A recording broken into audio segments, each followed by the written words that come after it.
A good rule of thumb is 30 days. One of the reasons why the medium-term rental strategy is gaining a lot of popularity right now is other states or cities that are substantially less landlord-friendly than we enjoy here in Arizona. You're listening to the AZREIA Show. If you're looking for quality real estate investing information that you can trust, you've found it. Stay tuned and join the tens of thousands of members that have already benefited from AZREIA, your home for education, market information, support, and networking opportunities that will advance your real estate investing career. Hello, great state of Arizona and our AZREIA members. Welcome to another episode of the AZREIA Show. So, if you're here in Arizona, if you're in Nevada, if you're in California, if you're in Utah, Wyoming, anywhere across the Western Seaboard, and then we'll even stretch out east, welcome to another episode. AZREIA, love to have you as listeners. So, without any further delay, we have our Executive Director, Mike Delpreet. How you doing, sir? Wonderful. Thanks for having me, Marcus. Wonderful. Thanks for having me, Mike. Awesome. And today we have Patrick Allen, who runs our Tucson group, and we have some very exciting news on today, but I don't want to be the one that released the news. I'm going to let our executive director release the news. So, Mike, what is going on, man? Why are we doing this episode today? Why are we doing this? Great question. Well, I'm very excited to announce we are publishing our first book. Hooray. Yes. Yes. So, to kind of give the overarching idea with AZREIA, we do a lot of education, a lot of networking. It's like, we're like a marketing company, right? So I'm from the music business. So I always love working for record labels and supporting artists and getting out their message and their word. So I kind of want to take that in a way here at AZREIA. So starting with publishing content and books, right? And we were, what was it? How many, Patrick, maybe like a month ago, 2 months ago, we did the Lunch and Learn together? Yeah, it was a few months back. I want to say it was like September, October this year, something like that. So obviously Patrick is an expert at house hacking, right? So, and before we go jump into house hacking, he's an expert at house hacking. He's our analyst and market update for the Tucson market at our monthly market meeting and our monthly meeting for AZREIA, as well as he's a subgroup leader for the Beginners group that happens first Monday of the month. First Monday of the month. That's right. So he's been with AZREIA before I took over. So he's established here within the community. Everybody knows him. Everybody loves him. And so, we're always working on projects together. So we're doing the luncheon a couple months ago, and we asked him to come on and talk about house hacking. So if you haven't seen that episode, check it out. Yeah. And I was just impressed. I was like, man, we got to get this out of there, get this information out to our members. And how else can we do that? We always wanted to publish a book. So we're like, let's just make this one the first one. So no one better than Patrick Allen to do that. So, man, we did it pretty quick too. Yeah. Let it be known this was all Mike and AZREIA's idea. I just show up and gave the presentation, and here we are a couple months later with an actual book to get out. Man, just no plan. We just go and just take action. So yes, so we got, what's the name of the book, Patrick? We just want to let us know. You could be the first to say. So the name of the book, which is available currently in ebook form on Amazon, is House Hacking, the Most Affordable Way to Get Started Investing in Real Estate, provided to you by AZREIA Publishing. Love it. And it's also available for print on Amazon as well. And also we have a big order in the works for getting some, printed versions here at the office so we can have available at the office and at all the meetings. So that's the start. That's how we kicked it off, Marcus. So that's how it all kind of transpired. So now let's tell people what the book's about. First tell us who you are, Patrick. I know you kind of covered that a little bit, and let's talk about what house hacking is, how people could achieve financial freedom, how you're doing it with house hacking, and let's just break it down. Yeah. I mean, for starters, I went into a little bit of my background the last time I was on the AZREIA show. I believe it was episode 2. So don't want to get too much into that, but just to kind of briefly recap, my full-time job is I'm a licensed real estate agent, like Keller Williams, Southern Arizona here in Tucson. That's sort of a disclosure bit. I got to get that one out there. Most of what I know about real estate investing, I learned AZREIA and through the Bigger Pockets podcast, listening to them over the years. And I'd say more than anything, the market is what caused this book to be written. And by that, I mean, compared to what things were like in 2019, 2020, 2021, we're definitely seeing a movement of the market towards less affordability. It's harder and harder to qualify for a mortgage, to save up the down payment funds necessary for traditional types of investing in real estate. And we wanted to just get it out there that there was a solution. There's other ways to go about it. Exactly. So what's house hacking? What is it? Yeah. So I define house hacking pretty early on in the book as any combination of real estate purchase with a long-term investing time horizon, which is a pretty key point. House hacking is not a means of dancing in and out of the market over the short term, but so long as you are doing buy and hold real estate for the long term, combined with the low down payment conventional loan types, I'm talking conventional FHA, VA, USDA, any sort of combination of those two metrics right there constitutes house hacking. And then obviously there's basic and more advanced forms of it. But because of that low down payment requirement that's subsidized by government entities, we are able to get a number of advantages relative to traditional investing. Well, that's great because that can get you into a property for little or no money down, especially if you're doing VA loans. And I know even some USDA loans are really, really cheap. So that's a great way, you guys, to get started, because a lot of you all say, well, I don't have 20% down to get my first investment property. Well, you can come with little to nothing in order to get into a property. So let's get a little bit more specific. Give us a couple scenarios Yep. as to the types of house hacking there are. So yeah, if you want to think about it at the most basic level, I like to think of it as there's 3 different layers of house hacking. And I like to take the term house hacking as a little bit more all encompassing than what a lot of folks will think. When I say there's 3 different types of house hacking, the most basic is what I call life cycle investing, which is pretty much if your parents, your grandparents own real estate, but not consider themselves real estate investors, but in retirement, they had a large portion of their nest egg of their financial or their net worth at retirement tied up in real estate. And that comes through the combination of long-term property appreciation combined with long-term debt pay down, debt payoff. So this is just buying a home, living in it, paying the mortgage off over time. If you end up needing a larger home, smaller home, you sell your home at the time, transfer that equity that you have, and that becomes a down payment on your second home. And then over time, as part of your retirement strategy, you're going to want to pay that mortgage off such that at the end of the day, you have, $400,000, $250,000, or $500,000, $1 million or more in equity tied up in your primary home that is now paid off in retirement. So life cycle investing is really kind of your traditional just buying and holding real estate. Really, the only difference is that you treat it like an asset and that you make decisions accordingly. So what are those different ways, like single families, multifamilies? What are some of the different scenarios you've done and seen people house hack?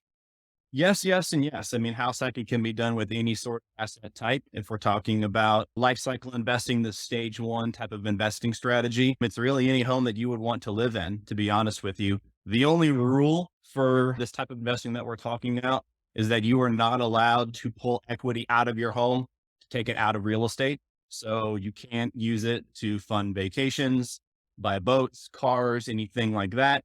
So long as you leave the asset in the industry of real estate, much like you would treat, say, your 401k, so long as you have the discipline to keep using that as an investment vehicle. Any home that you would be happy to live in for any period of time, you are going to expose yourself to a market, which on average tends to increase at a rate which outpaces inflation, even though the day-to-day headlines might say something different. Okay. And then Patrick, you also this has to be a primary residence, correct? So yes, if we're talking about the low down payment investing options, generally speaking, it has to be your primary residence. If you're looking for like a short or medium term play, you could possibly qualify for a second home, a vacation with a 10% down payment, which is you're still substantially better off than the 20 to 25% for investment grade real estate. But generally, yes, you would need to occupy it. So guys, just to clarify, if you're going to be doing house hacking, to get that low to no money down payment with VAs, USDA, and FHA, you need to live in the property and then use part of that property as an investment, correct? Very much so. Let's go around that area, right? Let's talk about someone that's newer to real estate investing. They're a little nervous to get in the business. They don't have the 20% down, right?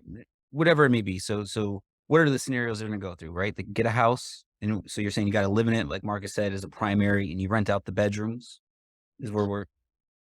It's right? definitely an option. Yeah. And I would consider that in the third bucket of house hacking, which is Okay. something to generate some sort of residential income. If you are living in one unit of a multifamily property, you can rent out the other units to tenants in a way that is detached from your primary residence or your primary dwelling.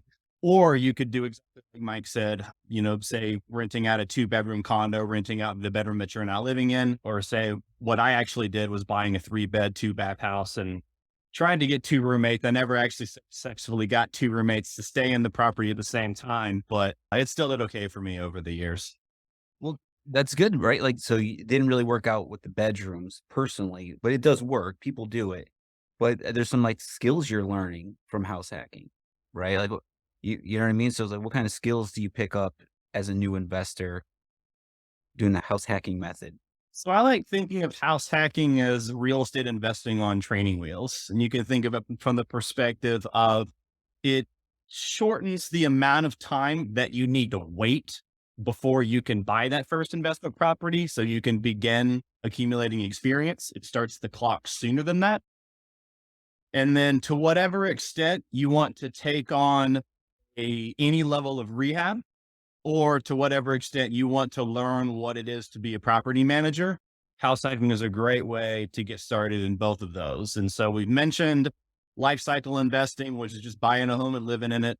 We've mentioned the residential income route, which I consider the third level. So the one that we haven't mentioned right now is what we call the live and flip, which is basically taking on your very first rehab. And there's a number of reasons why it's safer and less risky in order to do a live-in flip rather than taking down an exterior property with hard money for reasons that we can get into a little bit later on this afternoon. But if you're unsure whether fixing and flipping is really something that you have the skill set and the tolerance to be able to do, you're able to get into a house hack for less money down, and you're able to bootstrap most of the work because you're living at your job site. So there's not this really big commute time that you're having to go back and forth to get there.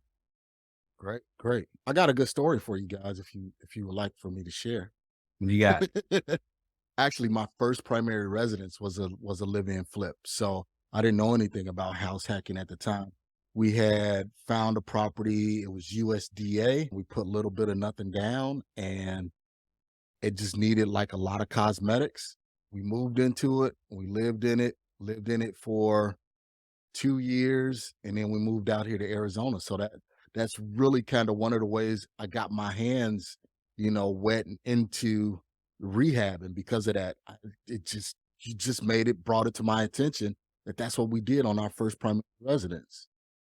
And Marcus brings up a really good point. So we talk about house hacking like it's this new phenomenon. And definitely the term house hacking is pretty new, but it's just being used to describe something that people have been doing for 100 years. And there's just never been a millennial approved word to describe it. Yeah. Get a roommate, pay your mortgage or pay your rent, split the rent.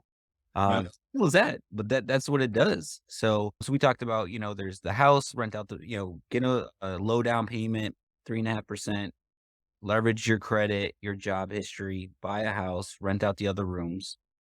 You could do it with multifamily, 1 to 4 units. Is that right? Is there right stops there? Live in 1 unit, rent out the other 3.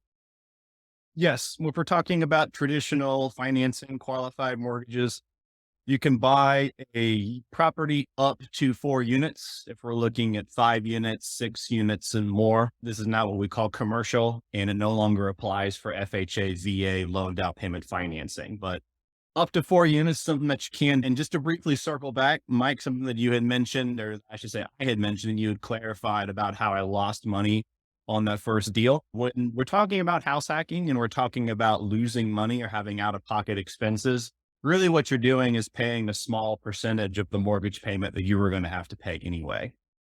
So it's easy to say that, in generally speaking, in investing, it's never okay to tolerate negative cash flow. And certainly when we're talking about traditional out-of-state investing, that's definitely a sound principle to be working on. But if we're talking about house hacking, everybody has housing expense, unless you're one of the unlucky few that's still living at home with mom and dad looking for that first full-time job straight out of college. you're going to pay some housing expense to somebody. Yep. But in house hacking, you're able to get on the other side of the income and expense spectrum. So now your rent payment for a relatively suitable property, something close to what you're actually house hacking, let's say it's $1,500 a month. Well, if you're able to flip that around, you're able to find something similar where your mortgage payment is, let's call it $1,800 a month or $1,900 a month. But if your roommate is paying you $1,000 plus utilities, well, now you are getting into the property for cheaper than the equivalent place that you would be renting, while also getting all of the other benefits that real estate provides you, namely appreciation, cash flow, debt pay down, and tax benefits. And you break all that down in the book. Yes. So the book is written to be super beginner level, super accessible. I have no idea what house hacking is, or I think I know what it is, but I want a little bit more of a complete picture about all of the different options that house hacking presents to you. Because in my estimation, certain aspects of house hacking get all the attention.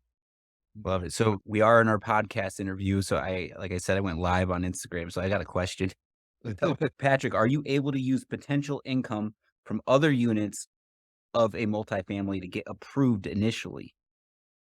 In short, yes, I would definitely pass that off to a real estate investing friendly lender to confirm all the guidelines. But yeah, generally speaking, you are able to use the incoming rents for multifamily, less so with single family. There might be some portfolio loan products that allow that.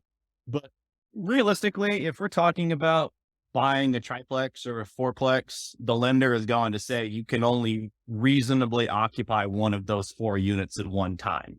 So those 3 units that you're not occupying, they do have a market rent that you can claim against your debt to income ratio. So another good point is that if you talk to your lender and the lender says you are pre-qualified for an amount of $400,000, that amount can go up. If we're talking about multifamily, it will be a sliding scale just based on the market income that you're going to be able to claim against that. Love it. Love it. Thank you for answering, man. So what else can we talk? Tell us what else, because I know you go in depth. Like if you don't know what house hacking is, or you kind of know, you not only go into house hacking, but you go into, like you said, the importance of owning real estate. So what are some of the topics you covered?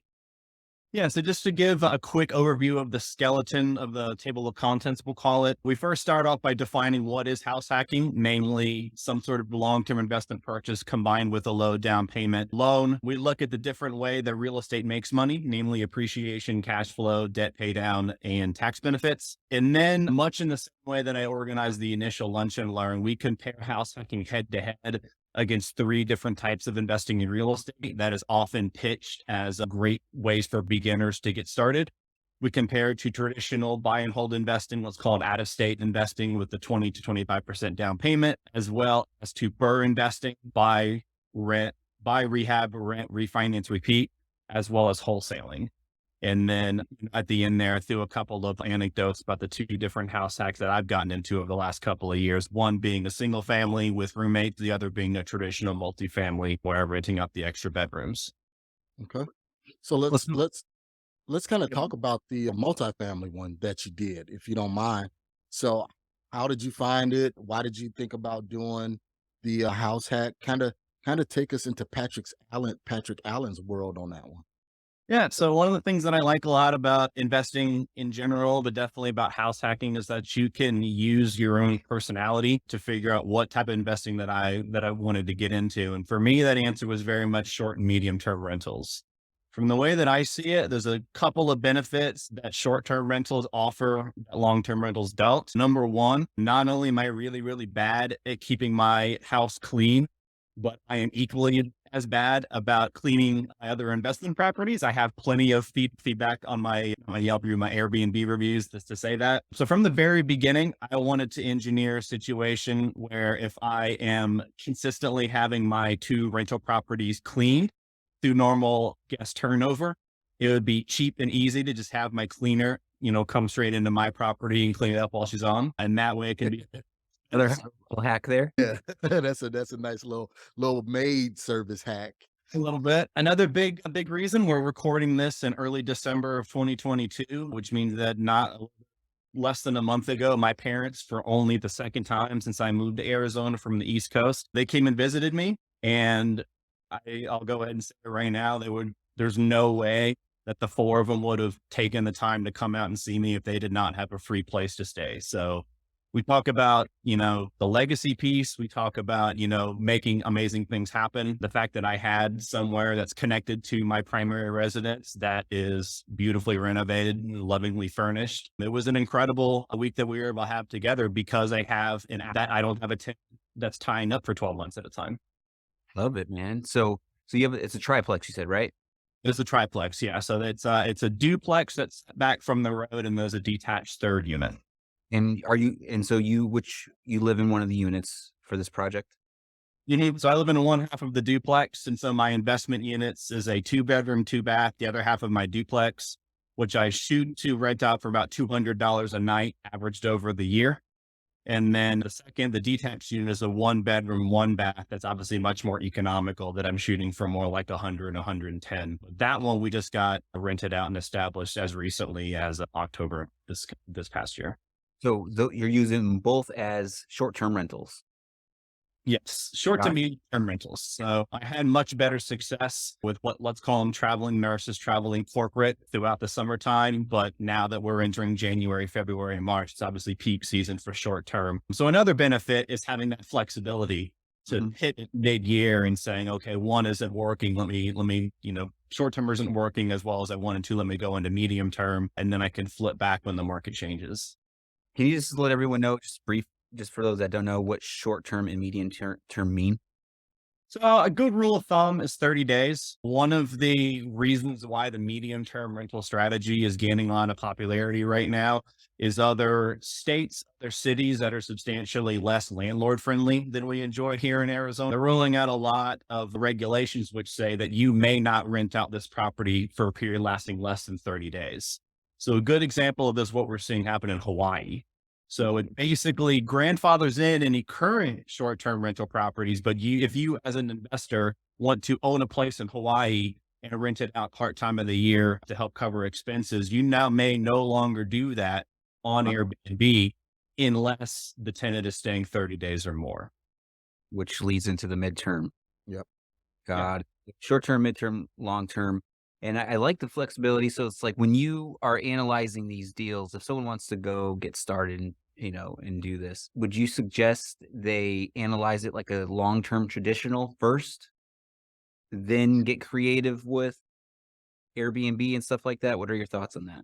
Definitely comes back to your risk tolerance, but here's what I would say about it. Let's see, how should I put this? If you're a traditional investor and you're catering to long-term tenants, you are buying an asset that is a lot more straightforward to just give it to third party property management and saying, stick a tenant in there, make sure it stays occupied. Let me know if you have to spend more than $500 on a repair. It's a pretty passive thing. Or at least it's a more passive thing. So if I have an investor who is looking for long-term rents or for a long-term rental, even if they want to self-manage and be their own property manager, it's a much more passive endeavor than medium-term and short-term rentals. If you are targeting a short-term rental as your desired asset class that you want to get into, realize that you are starting a business. Now that's what causes it to be much more profitable than long-term rentals. Generally speaking, anywhere from 2 to 3 times, sometimes, certain times it might be 5 times the rental income that you're going to get compared with traditional rentals. But there's a very real trade-off in that you have the greater possibility to make a great profit, but you also have a much greater likelihood that you're going to experience vacancy. It's entirely possible that your property will sit vacant for the entire year and not make anything. Whereas, a long-term rental, once you place that tenant in there, it's a pretty stable level of income. So if we're talking about, do I want to do short-term or do I want to do long-term? The answer is, do you consider yourself somebody that wants to enter the hospitality industry and create a product that is as good or better than Airbnb guests are able to go elsewhere? If the answer is yes, then you have the capacity to make a higher return because you're taking on more risk and requires a higher skill set. So it just goes back to that investor identity, knowing exactly what you can do. And like you said, Patrick, your risk tolerance. So if you're not much risk averse, then you might want to do long term, but there's options out there. And we're very blessed to be in Arizona, which is a place that's not only very friendly to landlords, and if they so desire to go short-term route or medium-term route, the laws are very favorable for that type of study in Arizona, as well as at the same time, we live in a place that people want to visit. Mhm. Phoenix, Tucson, these are places that are really, really nice half of the year. There's a lots of cool stuff to do in both of these locations. And so there's a demand for travel. And there's also like you mentioned you guys mentioned the risk level. There's also a comfort level probably to the house hacking as well, right? Like whether it's renting out bedrooms in your house, living in a 1-2 bedroom a unit in a fourplex, and maybe you have kids, you have kids. I don't know your scenario. So I think there's a level of comfort to this. Have you found that for yourself? So there's definitely, with all investing, you can think of it on a big spectrum where on one end you have the most comfortable living situation that you can find. And on the other end, you have the most profitable living situation that you could possibly find. And the beauty of real estate investing is you can decide where you are on that spectrum, which is why I wrote the book the way that I did, because at least from my perspective, somebody who does not want to be a landlord, who doesn't want to share their private living arrangements with strangers of varying degrees, they might think that there's no way for me to do any sort of real estate investing until I either have $100,000 in the bank or I'm comfortable letting a stranger, sleep on the couch in my living room. There is a way for you to consider your home purchase real estate investing, even if it generates no cash flow. You can buy something and live in it for a period of time, bank on long-term appreciation over a period of 10 to 30 years, pay that sucker off over time. You can take on a rehab and add value to the home if you choose, or you can buy something that's totally rent ready that an investor would never be able to make cash flow because you're getting into it for less money and you have the capacity to rent portions of it out to subsidize your expenses. Well, a lot there. Yeah, yeah. So Patrick, let me ask you this. For somebody that's just getting started, what kind of screening should they do for their potential tenants? So again, it comes back to long-term versus short-term. For long-term tenant screening, unless you yourself really want to learn the industry that is property management, that's the case. House hacking is a great way to do that. In fact, there's a lot of freedom that you have renting out a portion of your primary residence that you do not have if you are a traditional landlord renting out, a place to any what we call an arm's length transaction where you're just finding a standard tenant. If you're going short term, put in on the booking platforms, Airbnb, VRBO, booking.com. They have their own screening services. And if you have any sort of guest related issues, there's customer service that you can be able to access. And then somewhere in the middle, if we're talking medium term rentals, you probably do need to have your own lease and you need to take on all of that responsibility yourself. And there are, of course, companies that can help with that. And I know AZREIA has a partnership with some tenant screening services that you can access. But yeah, it really comes down to what that target demographic that you're looking for. Okay.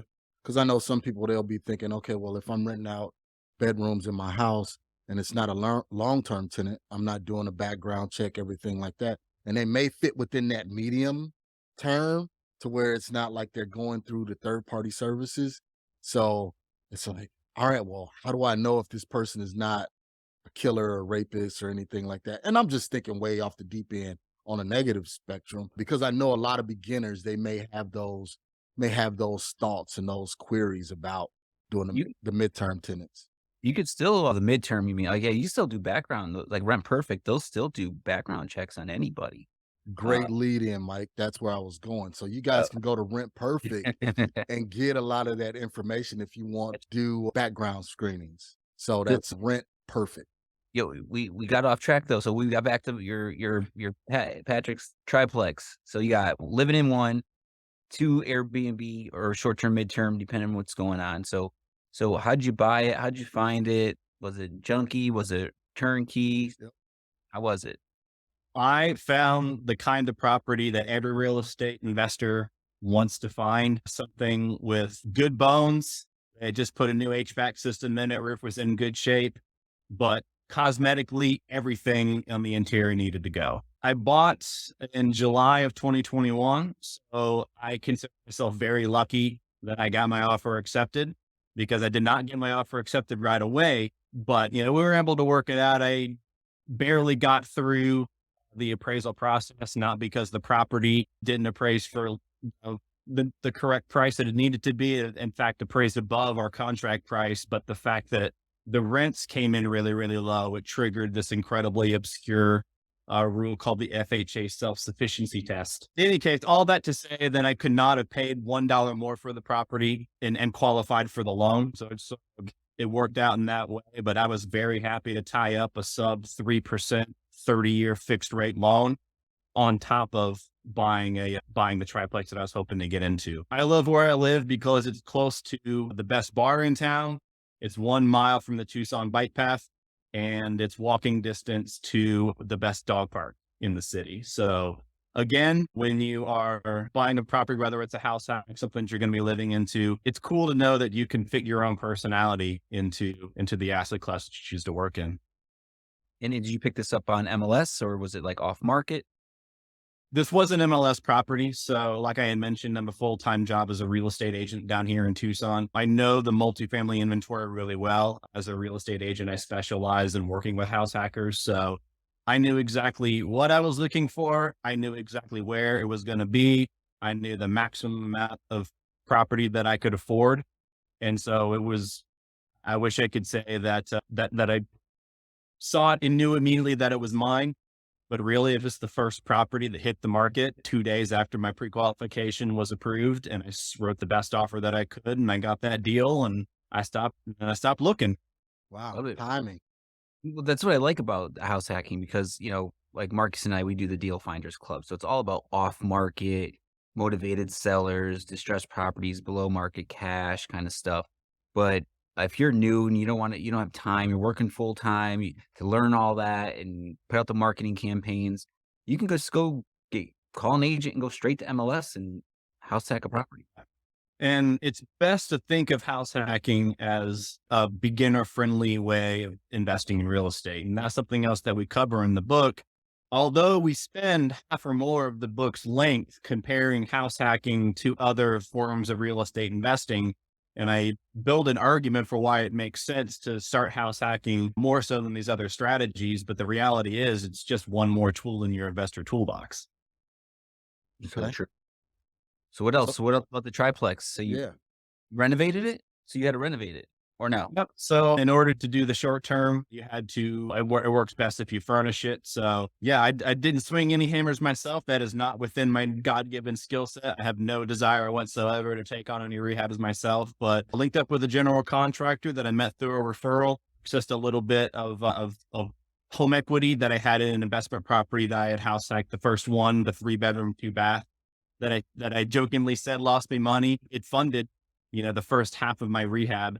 And then I was able to get one of the units rented out, established, bringing in money, got a new appraisal of the property, which increased the value a little bit, is able to get a second HELOC on the triplex to fund the renovation of unit number 2. And so now we got everything consolidated. Man, so now do you have plans on doing this again? Like moving out of this triplex and going into another one? Or it's funny you bring that up, because the answer for a long time was no. And by that, I mean, I felt very, very blessed to have gotten into the situation that I did.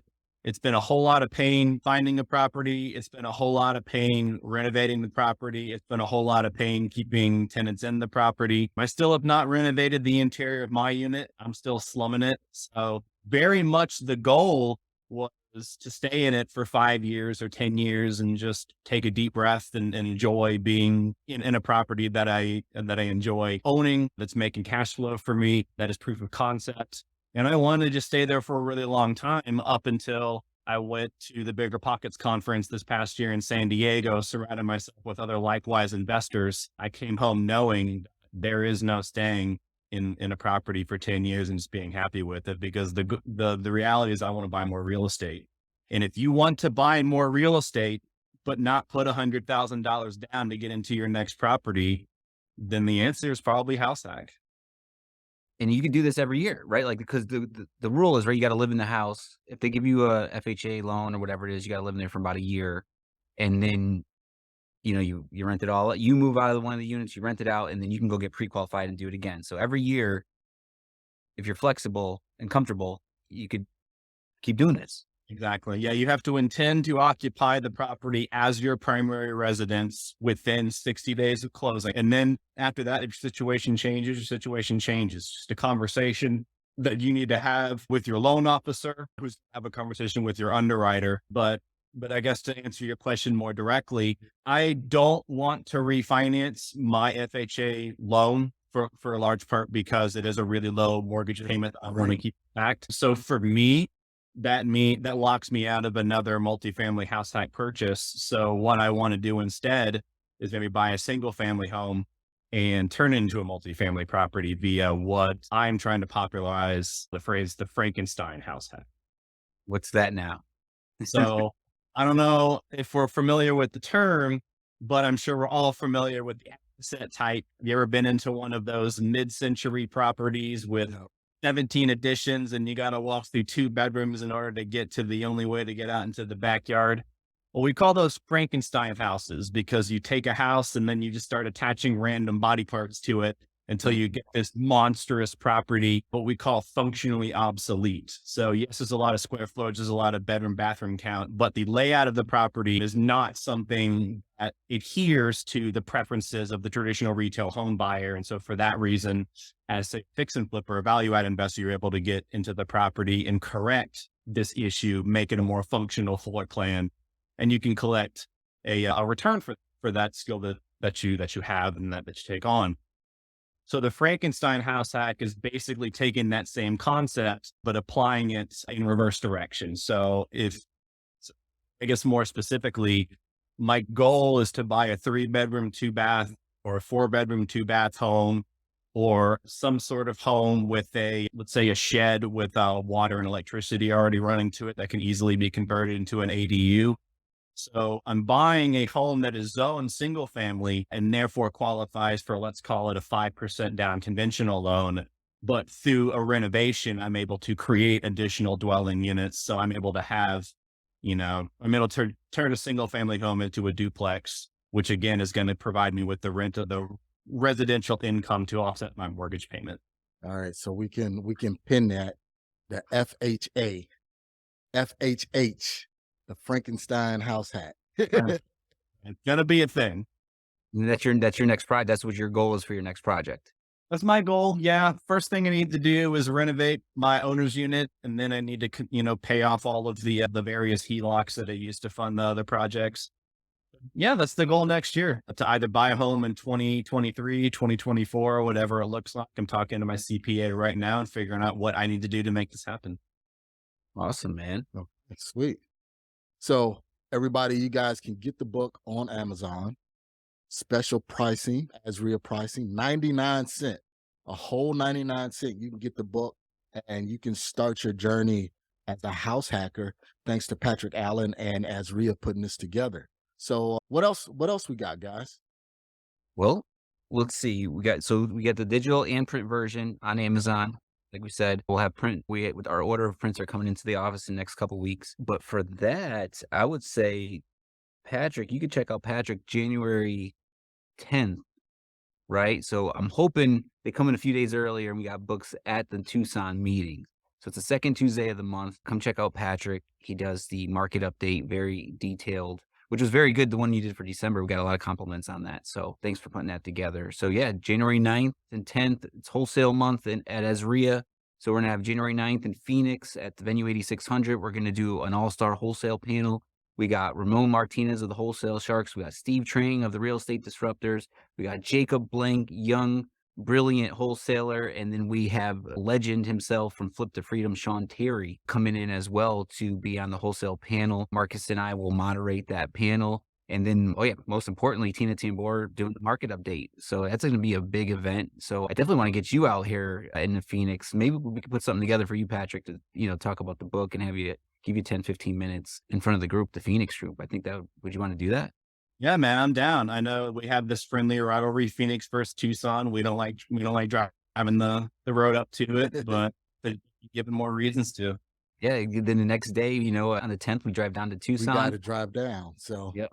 And yeah, we'll drive down there. Marcus and I are going to do a presentation on wholesaling down for our education part of the event. Patrick will do the market update. We'll do the haves and wants. We'll do the deal discussion. So it'll be a great week, man. So yeah, I mean, I think we got a lot covered. Is there anything else you want to talk about, Patrick, or let us know about the book before we wrap it up?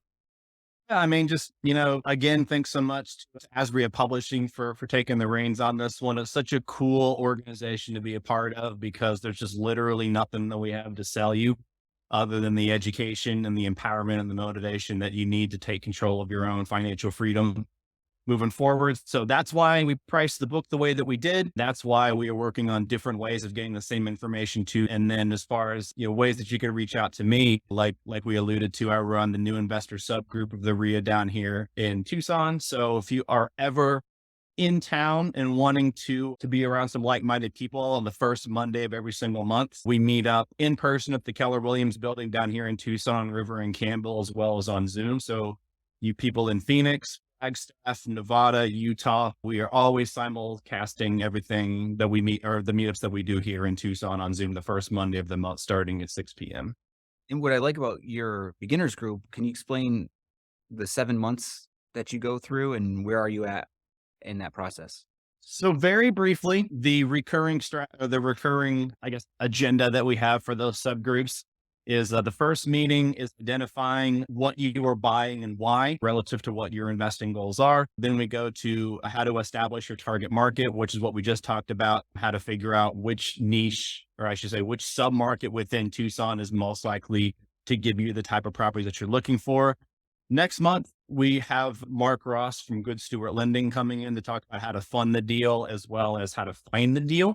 So using prospecting and marketing channels to help put you in front of motivated sellers so you can find deals to analyze. Then we talk about how to analyze deals first on buy and hold and then fix and flip properties. We talk about the inspection period and the purchase contract, all the way from finding the deal, to analyzing the deal, to getting the deal under contract, to conducting due diligence. Then at the end of it in month 7, we have a seasoned of local investors that's always rotating to come and give you their real life experience of how they both made and lost money investing in deals right here in Tucson.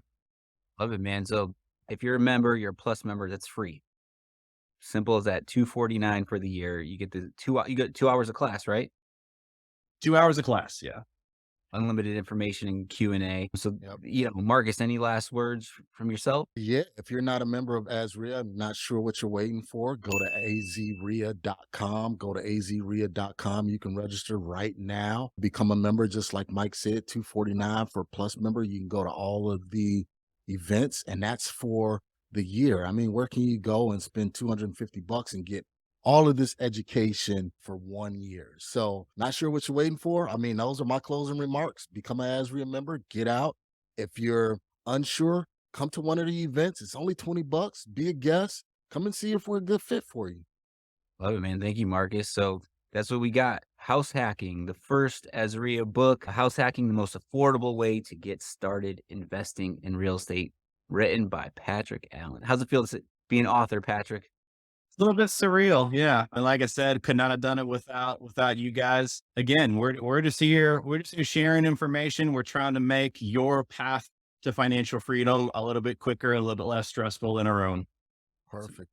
Well said. Great way to end it. Yep. And lastly, guys, just make sure you know that the link to the book will be in the show notes. So you can look below, click the link, get the book. And our registration for all of our events will be also in the show notes. So again, I think that's it. Signing off. Congratulations, Patrick. Congratulations, AZREIA. House Hacking, the most affordable way to get started in real estate. Love it. Cheers, guys. All right. See ya. Thanks for listening to the AZREIA Show with your hosts, Marcus Maloney and Mike Delprete. We hope you enjoyed this episode. If you found this information valuable, head over to AZREIA.org and learn more about our community.